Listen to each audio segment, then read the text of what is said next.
Naalala nyo po ba yung malaking lalaki na tinulungan po natin, na binigyan po natin ng masarap na sabaw dahil siya po ay nagugutom? Tinuruan po natin siya mag-basketball at nakita nyo nga po, tuwan-tuwa siya habang siya ipapasok na sa paglalaro ng basketball. Pagkatapos niyan, unang-unang hawak niya ng bola ay medyo nadadapa-dapa pa po siya.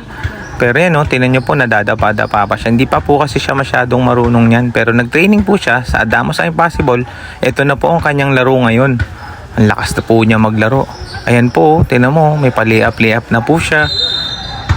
Ayan po, tapos ang lakas niya na pong rebound. Ayan, ang galing. Kalaban po namin dyan yung Morong Ballers. Parang wala lang sa kanya yung mga kalaban. Easy lang sa kanya yung basketball.